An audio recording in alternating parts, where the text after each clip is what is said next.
वाल्मी कराडला 7 दिवसांची एसआयटी कोठडी, हत्येच्या सहभागाची चौकशी होणार, जिल्हा न्यायालय परिसरात समर्थक विरोधकांची घोषणाबाजी, पोलिसांकडून जमावाला पांगवण्यासाठी सौम्य लाठीचार्ज, आंदोलनकर्ते ताब्यात।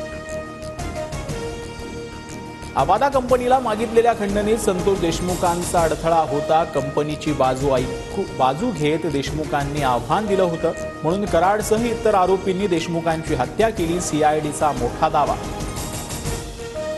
हत्येच्या दिवशी वाल्मी कराडनं संतोष देशमुखांना धमकी दिली, तपास अधिकाऱ्यांचा कोर्टात दावा। अपहरण करून हत्येचा कट रचल्याचा आरोप, कराडनं याआधी केलेल्या गुन्ह्यांची यादीही कोर्टात सादर।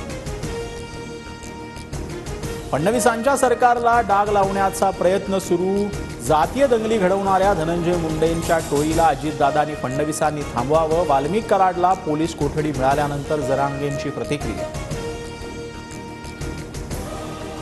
मराठा काय करता, मी ही 96 कुळी मराठा, जातीयवाद केल्याचा आरोप करत कराडच्या पत्नीचा जरांगेंवर हल्लाबोल, तर सोनावणे दमानी यांचाही अनेक गोष्टी समोर आणणार मंजरी कराडांचा इशारा।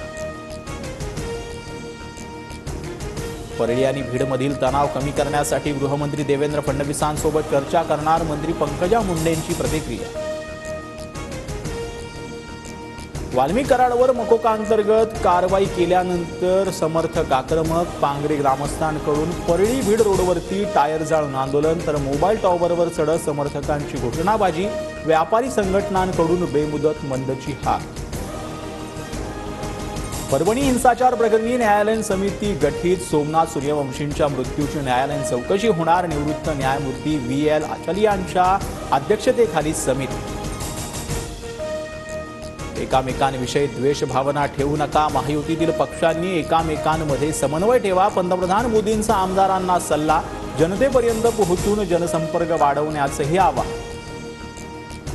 बारामतीत कबड्डी स्पर्धेच्या उद्घाटन कार्यक्रमात अजितदादा सुप्रिया सुळे एकत्र, भाषण न झाल्यानं सुळे कार्यक्रमातून अर्ध्यातून निघाल्या, सरकारी कार्यक्रम आहे, मी काय बोलणार, सुळेंची प्रतिक्रिया। नागपुरात मानसोपचार तज्ज्ञांकडून 100हून अधिक मुलीले महिलांचं लैंगिक शोषण, ब्लॅकमेल करत वारंवार शारीरिक संबंध ठेवल्याचा धक्कादायक प्रकार, हुडकेश्वर पोलिसांकडून आरोपीला अटक, पत्नी विरोधातही सहआरोपी म्हणून गुन्हा दाखल। बुलढाण्यातील केस गळतीची भयानक परिस्थिती, महिलेच्या डोक्यावरील केस गळतीचा व्हिडिओ समोर, रुग्णांची संख्या 178 वर पोहोचली, आरोग्य पथक गावामध्ये ठाण मांडली।